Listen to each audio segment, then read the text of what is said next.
3 hearts pumping blue blood, 9 brains thinking independently, and a body that can squeeze through a hole the size of your fist, even when the octopus itself is the size of a car. We call them aliens of the sea. But here's the truth. We've barely scratched the surface. In the last 5 years alone, scientists have discovered that octopuses edit their own genetic code, dream in color, and hold grudges against specific humans for months. Today I'm counting down 10 things you didn't know about the octopus. Number 4 involves a mother who starves for 4 years just for her babies to live. And number 1, it proves that intelligence didn't only evolve on land. Let's dive in.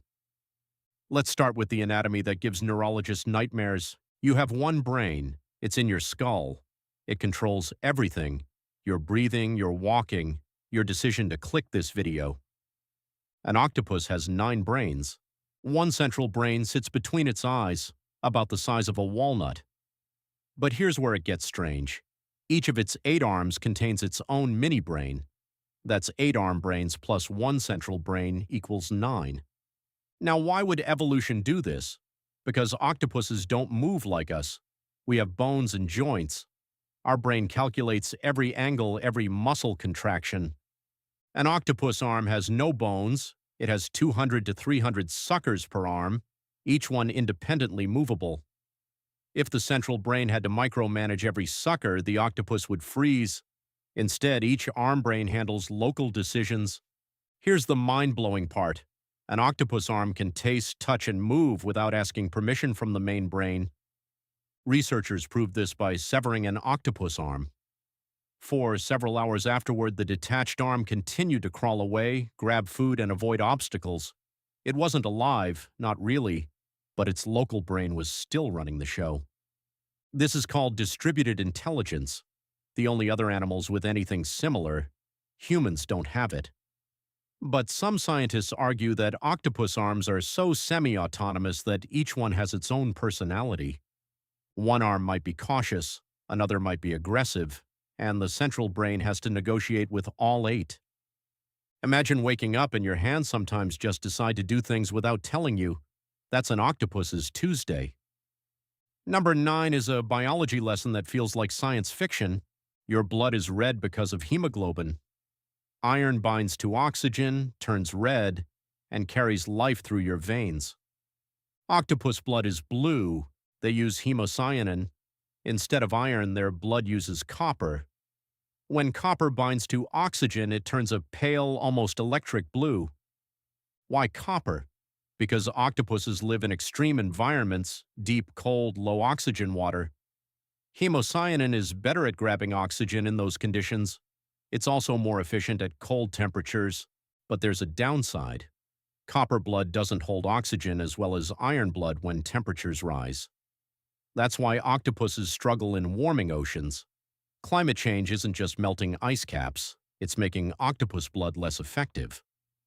Another strange fact: blue blood means blue veins. If you could see through an octopus's skin, which by the way you almost can, their circulatory system would glow like a neon sign. They have 3 hearts to pump this copper blood. 2 branchial hearts push blood through the gills. 1 systemic heart pumps it to the rest of the body. And here's the weirdest part. When an octopus swims, the systemic heart actually stops. That's right, the main heart shuts down. That's why octopuses prefer to crawl.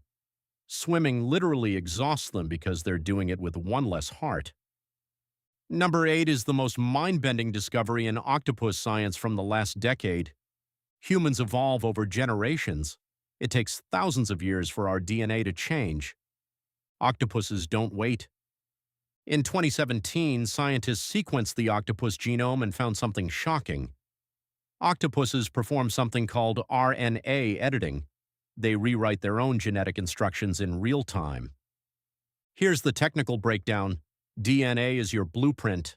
RNA is the messenger that reads that blueprint and builds proteins.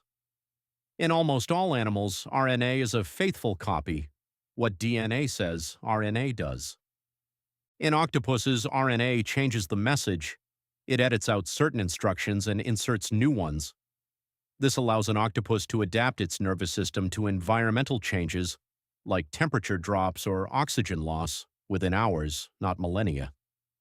In humans, less than 3% of our RNA gets edited. In octopuses, it's over 60% for nervous system proteins.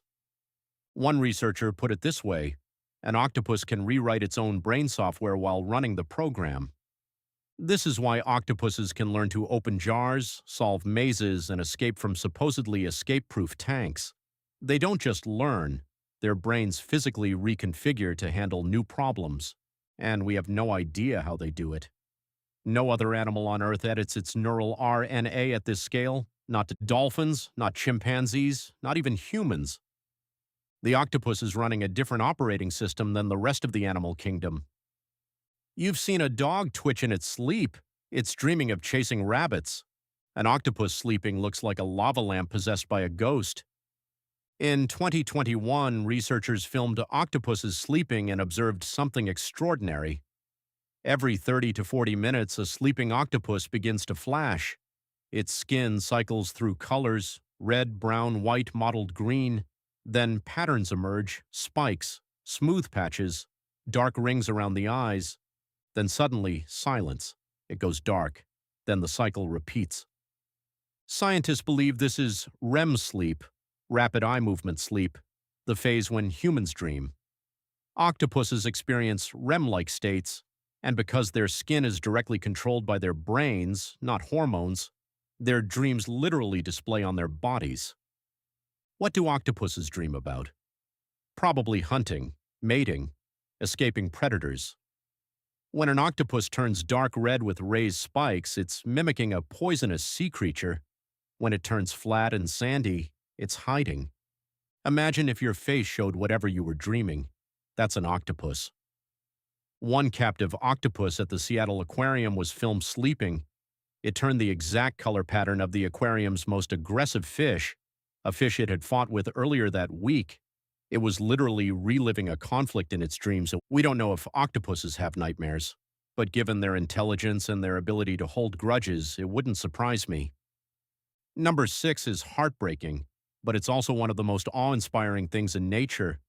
A female octopus mates once in her lifetime. Then she finds a den. She lays tens of thousands of eggs, sometimes over 100,000, and then she stops eating. For the deep-sea octopus Granellodon boreopacifica, this vigil lasts 53 months, 4.5 years. She doesn't leave the eggs, she doesn't hunt, she doesn't eat. She aerates the eggs by blowing water over them. She cleans them with her suckers. She defends them from crabs and starfish, and she slowly starves to death. By the time the eggs hatch, the mother is a pale, withered shadow of herself. Her skin sags. Her eyes are cloudy. She has days, sometimes hours, left to live. Once the last baby octopus drifts away, each one the size of a grain of rice, the mother dies. Her body becomes food for the very creatures she protected her eggs from. Why? Because octopus reproduction is semmelparous. One reproductive event, then death. Some scientists think this is a sacrifice for the babies. A starving mother releases nutrients into the water around the eggs. Her dying body might even feed the hatchlings. But mostly, evolution just never found a reason for female octopuses to live beyond one brood. The only exception? The lesser Pacific-striped octopus. Females of this species can brood multiple times. They even share dens and eat together. They're the weirdos of the octopus world. Number 5 is the octopus superpower that escape artists envy. An octopus can squeeze through any opening larger than its beak. That's it. The beak is the only rigid part of its entire body. No bones, no shell, no rigid skull. Their brain is surrounded by cartilage, but that's flexible too. Their eyes are the only other semi-rigid parts, and even they can flatten significantly. This means a 600-pound giant Pacific octopus, with an arm span of 20 feet, can fit through a hole the size of an orange. Here's the math. An octopus's beak is about the size of a parakeet's beak relative to its body. If the beak fits, everything else follows. Muscles compress, skin stretches, organs slide and reorganize. This is why octopus tanks in aquariums need weighted lids, not locks. Locks don't help because the octopus will find the smallest gap between the lid and the tank rim and simply flow through. The New Zealand aquarium had an octopus named Inky. Inky escaped his tank by squeezing through a 6-inch drain pipe that led directly to the ocean. He was never seen again. Another octopus at the Santa Monica Pier Aquarium escaped nightly, crawled across the floor to another tank, ate the fish inside, and returned to its own tank before staff arrived. They only caught it on camera weeks later. If an octopus wants to be somewhere else, the only question is there a hole? If yes, it's already gone. Everyone knows octopuses squirt ink, but almost everyone gets the purpose wrong. It's not a smokescreen, it's chemical warfare. Octopus ink contains a compound called tyrosinase. In your body, tyrosinase helps produce melanin, the stuff that tans your skin. In a predator's nose and mouth, tyrosinase is a weapon. When a predator swims into an ink cloud, tyrosinase irritates their mucous membranes. It messes with their chemoreception, their ability to taste and smell the water. For a shark or eel that hunts by scent, this is like being pepper sprayed while also losing your sense of smell. But that's not all. Some octopus species add mucus to their ink. This creates a pseudomorph, a fake octopus-shaped blob that holds together for several seconds. The real octopus jets away while the predator attacks the ink decoy. And here's the wild part. Different species have different ink recipes. Some ink is more toxic, some is stickier, some is designed to mimic the shape of a jellyfish. Researchers have even found that octopuses adjust their ink based on the predator. If a moray eel attacks, they use a thick clinging ink that gums up the eel's gills. If a fish attacks, they use a fast dispersing cloud. They are chemists with no formal training. Number 3, tool use was once considered the defining trait of human intelligence. Then chimps used sticks for termites, then crows used wire hooks, and then octopuses said, "Hold my ink." Veined octopuses collect coconut shell halves. They carry them under their bodies while crawling, which is awkward, slow, and makes them vulnerable. Why? Because when they find a sandy patch with no hiding spots, they assemble the two shells into a dome and hide inside. That's tool use, transporting, assembling, and using an object for shelter. But here's the thief part. Octopuses also steal tools. They've been filmed stealing shells from hermit crabs. They've stolen discarded glass bottles from the seafloor. One octopus in a lab stole a plastic spoon and used it to pry open a food container. The most dramatic example, octopuses have been observed carrying jellyfish tentacles. Jellyfish tentacles sting. Octopuses are immune, so they rip off a stinging tentacle and wave it like a whip at approaching fish. They are the only invertebrate known to use weapons. And they don't just use tools, they customize them. Octopuses in different regions use different materials based on what's available. Urban octopuses near human cities use bottle caps, fishing weights, and even Lego bricks.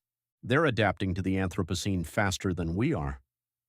Number 2 changes how you imagine touch. When you feel something, you sense texture, temperature, pressure. When an octopus touches something, it tastes it. Each sucker on an octopus arm contains up to 10,000 chemoreceptors. These are taste buds, like on your tongue, but on every sucker. When an octopus crawls across a rock, it doesn't just feel the rock, it tastes the rock. This rock tastes like a crab passed by 2 hours ago. It tastes algae. It tastes fish scales. It tastes the difference between a good hiding spot, tastes safe, and a bad one, tastes like a moray eel slept here. This is why octopuses can identify prey without seeing it. They can reach into a dark crevice, touch something with a single sucker, and immediately know if it's food, friend, or threat. There's a downside. Octopuses are extremely sensitive to water pollution. Heavy metals, oil, pesticides. They taste these things as if you drank them. So when an octopus refuses to eat or leaves its den for no obvious reason, it's often because the water tastes wrong. They're canaries in the coal mine of the ocean. And here's a strange final thought. Because each arm has its own taste map, An octopus can be eating with one arm while tasting a threat with another arm while exploring with a third. They're having multiple sensory experiences simultaneously. You can't do that. Your tongue is in your mouth. An octopus's tongue is everywhere. And number one, the thing that makes octopuses feel less like animals and more like people. Octopuses have individual personalities, and they remember, and they hold grudges. In laboratory studies, octopuses were tested for behavioral consistency. Some were consistently bold. They approached new objects, explored new environments, took risks. Others were consistently shy. They hid, avoided change, waited to see what happened. These personality types remain stable for months. They're not moods, they're personalities. But the grudge part comes from a famous study at the Seattle Aquarium. A staff member had to temporarily move a giant Pacific octopus to clean its tank. The octopus didn't like being handled. It squirted water at that specific staff member every single day for 2 weeks afterward. Not at other staff, not randomly, at the person who had disturbed it. Another octopus at the University of Otago in New Zealand learned to squirt water at a particular researcher who had previously annoyed it with a metal probe. The octopus remembered the researcher's face, even when the researcher wore different clothes. Here's the kicker. Octopuses can recognize individual humans outside of water. In one study, octopuses were shown video recordings of 2 different people. One person had fed them previously. One had touched them with a bristly brush. The octopuses approached the feeder's image and retreated from the brusher's image. They can't see color well, but they see polarization patterns in light, patterns we can't see. They may be recognizing us by our invisible light signatures. If an octopus doesn't like you, it doesn't just hide, it remembers, and it will let you know. We share a last common ancestor with octopuses that lived over 500 million years ago. It was probably a flatworm. And yet here we are, 2 branches of intelligence on Earth, one in water and one on land, both capable of memory, emotion, and spite. The octopus doesn't just live in the ocean lives inside the octopus. And maybe, just maybe, when one looks at you through the glass, it's wondering the same thing you are. What are you thinking? 9 brains, blue blood, genetic editing, dreaming in color, starving mothers, liquid bodies, chemical ink weapons, tool-stealing thieves, taste bud arms, and grudge-holding personalities. The octopus is the closest thing to an alien we have on this planet, and we're only just beginning to understand it. Which fact surprised you the most? Comment 9 brains or grudge or blue blood below. I read every single one. If you want more animal mind-blowers, click here for my video on the secret lives of crows, and here for the one about what your dog actually thinks about you. Subscribe if you want to stay curious. I'll see you in the next one.